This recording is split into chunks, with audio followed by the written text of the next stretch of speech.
उर्दू खबर के मुआजिज दोस्तों, मैं हूं माजिद मलिक और आप तमाम देखने और सुनने वालों को अस्सलाम वालेकुम।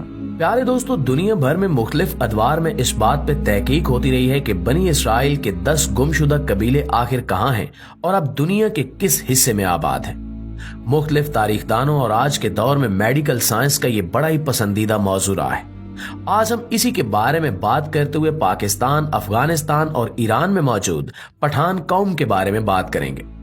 हम आपको बताते चलें कि पठान कौम खुद भी अपने बारे में ये दावा करती है कि वो बनी इसराइल के 10 गुमशुदा कबीलों में से हैं और वो खुद को बनी इसराइल की औलाद ही बताते हैं। आज की इस वीडियो में हम मुख्तलिफ तारीखी हवालों और मेडिकल साइंस का सहारा लेते हुए इस बात को जांचने और परखने की कोशिश करेंगे कि पठान कौम का अपने बारे में ये दावा किस हद तक दुरुस्त है और किस हद तक गलत।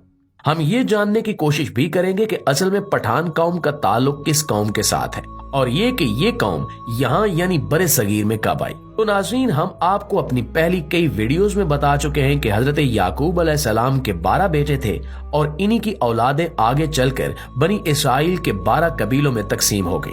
जब शुमाली हमला आवरों जैसा कि बख्त नुसर ने बनी इसराइल पर हमला किया तो उस वक्त इन 10 कबाइल की हुकूमत अलग थी जिनकी सल्तनत का नाम यहूदा था, जबकि 2 कबाइल यानी कि बिन यूसुफ और बिन्यामीन की सल्तनत अलग थी। शुमाली हमला आवरों के हमले से ये 10 कबाइल जिनकी हुकूमत अलग थी ये हिजरत करके पूरी दुनिया में फैल गए। इसके बाद पूरी दुनिया में इस चीज का कोई सुराग नहीं मिलता कि ये 10 गुमशुदा कबाइल आखिर कहाँ गए और अब किस इलाके में मौजूद हैं। दुनिया भर में कई अकवाम अपने आप के बनी इसराइल के उन 10 गुमशुदा कबीलों से ताल्लुक का दावा तो करती हैं, लेकिन इनमें से किसी के पास भी कोई सबूत मौजूद नहीं है कि पठान कौम भी इन्हीं अकवाम से ताल्लुक रखती है जो अपने आप को बनी इसराइल के गुमशुदा कबाइल की नस्ल से होने का दावा करते हैं। नाज़रीन, पठान पाकिस्तान, अफगानिस्तान और ईरान के साथ साथ अब दुनिया भर में बहुत बड़ी तादाद में मौजूद हैं। इनकी तरफ से ये दावा किया जाता है कि दरअसल हम ही बनी इसराइल के उन 10 गुमशुदा कबीलों से ताल्लुक रखते हैं जो हमला आवरों की वजह से हिजरत करके बरे सगीर आ गए थे। इस सिलसिले में बहुत सारी किताबें भी लिखी गई हैं। इनमें से पहली किताब बरे सगीर के मशहूर और अजीम मुगल बादशाह शहनशाह अकबर के 9 रत्नों में से एक रत्न अल्लामा अबुल फजल ने लिखी थी, जिसका नाम आईने अकबरी था। इसके साथ साथ एक पठान मुसन्निफ नेमतुल्लाह की लिखी हुई किताब जिसका नाम तारीखे खान जहानी और मखज़न अफगानी है।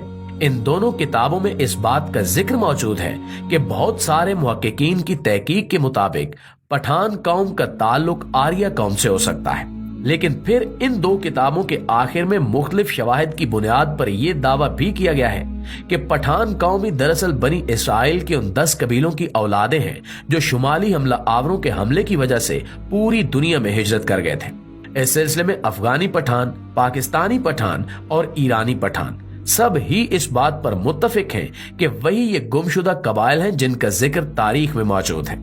इस सिलसिले में इनका कहना है कि पठानों के कबीले रबानी का ताल्लुक एक गुमशुदा कबीले रेबियन से है, जबकि पठानों के कबीले शनवारी का ताल्लुक भी बनी इसराइल के गुमशुदा कबीले शमौन से है। इसी तरह से पठानों का ये भी कहना है कि लीवानी कबीले का ताल्लुक बनी इसराइल के गुमशुदा कबीले लेवी, जबकि आफरीदी कबीले का ताल्लुक बनी इसराइल के गुमशुदा कबीले एफरान से है। रिवायात के मुताबिक नफ्ताली कबीले का ताल्लुक बनी इसराइल के गुमशुदा कबीले नफ्ताली से है, जबकि वजीरी कबीले का ताल्लुक बनी इसराइल के गुमशुदा कबीले नजीरी से है। लेकिन आपको बताते चलें कि ये तमाम बातें सिर्फ और सिर्फ रिवायात और दावाजात हैं। इनके पीछे कोई भी ठोस सबूत